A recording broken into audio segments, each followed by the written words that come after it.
This is Roblox Coding Part 1. Today we are going to be learning how to code a harvesting food system. So, I pretty much have everything laid out. I'm going to explain everything and what it does. So this part right here is going to be our food source, which you can decorate as much as you want. And let's say it's multiple parts, you can combine it together to be a union. So all you have to do is hit union, and all union. Want to separate. But anyway, so you have your main parts that you need. You need a click detector, value, and local script. I don't even know if you don't need a local script. I just put that in there for later use. Other things to do, like make it disappear when clicked. So right now we're just going to go over the basic concept of increasing this value. So you want a click detector. This value is really not useful right now, but it might be later, so I'm going to keep that. And so now we have the starter GUI, we have a local script, inside that we have screen GUI, inside that we have value, and the text label. Now, to put stuff inside of stuff, the workspace, you're going to right click, insert object, here's your object list. Same for everything else. There's your object list. There's your object list. And so now that you have everything that's lined up, we're going to look at the scripts. So this value right now is set to 0. Text label right now is text food equals 0. Take a look at the local script. And this is all the script. So this right here, I'm programming for a small food source. And what it's going to do is this function small. So the function is this stuff right here. And this is just saying there's no more left in the function. Now, this basically says when workspace, which is this. So we're going to open workspace. Then we're going to look for part. Open part, we're going to look for click detector. Now when the mouse interacts with the click detector, it's going to connect or go to the function small and do this. So this basically says, so the script, which is right here, and then the screen GUI, which is here, and then value, and then inside values, its value, right here, sorry, and that would be 0 right now. So basically what we're doing in this line is we're setting the value to the same thing plus 4.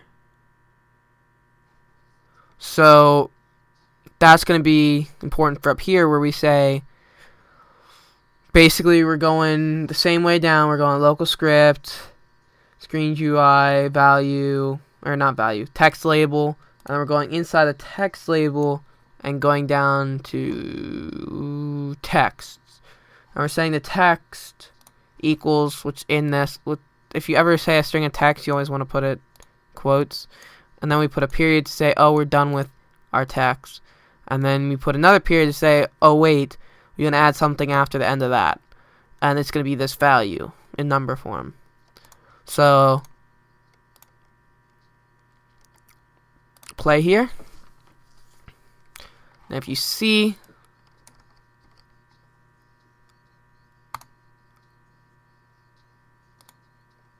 for some reason it changed again to 0.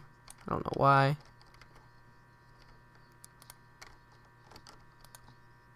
But as you see, I click on it and I get food.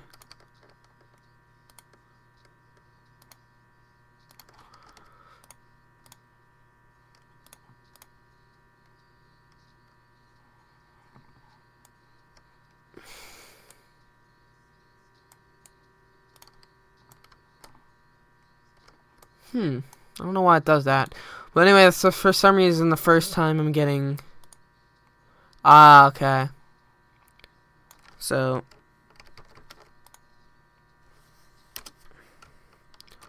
what it's saying is I'm doing that. Order is important. It's saying I'm doing that first. So I want to increase it first when I click. So just the order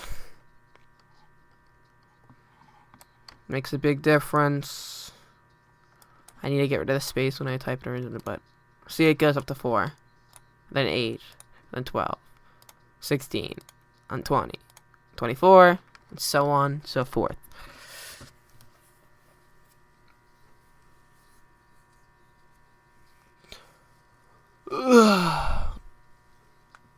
So that's the basic coding and how it works for simple things like this.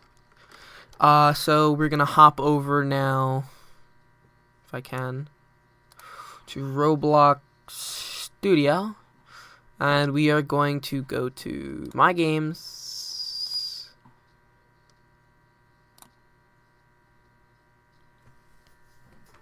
We're gonna go to Doomsday Alpha. And if you are watching this, you're probably part of the developers for this and you're learning coding. So we're just gonna go over this. So the person who's going to be utilizing this code format is probably going to be Geebs, our person who's going to be making the farm, which should be around this area. Now, stuff I was looking at was either plants like this for potatoes or something, and then these for like wheat, and we could be more specific instead of just food. And this is the hammer that I'm working on. But yeah, so this right here can be individually broken. I just put neatness. Yeah. You can edit them and mess around with them, but that's just the general scripting.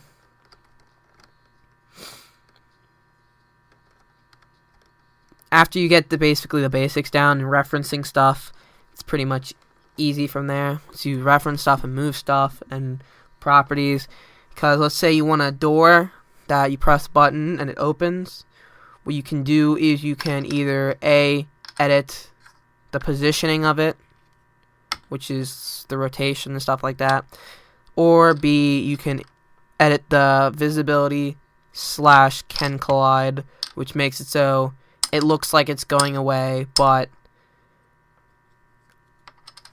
it's not actually until the can collides turns in, which gives you this effect.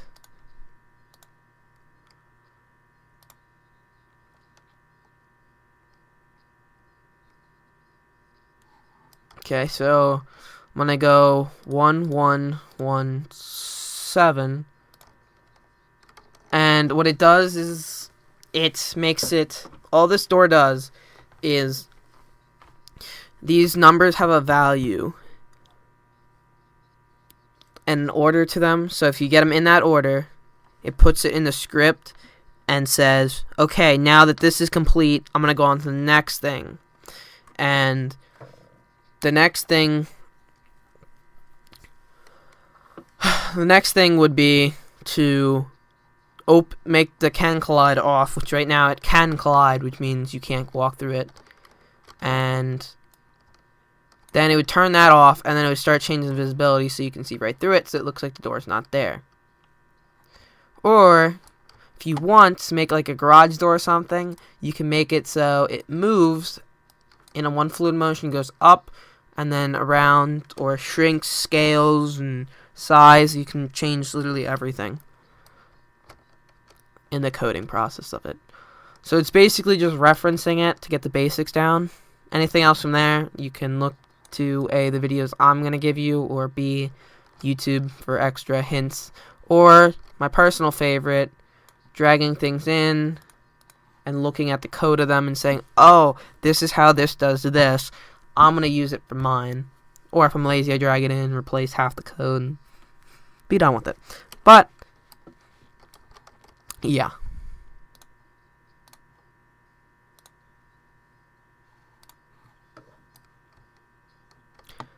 So that's coding part 1.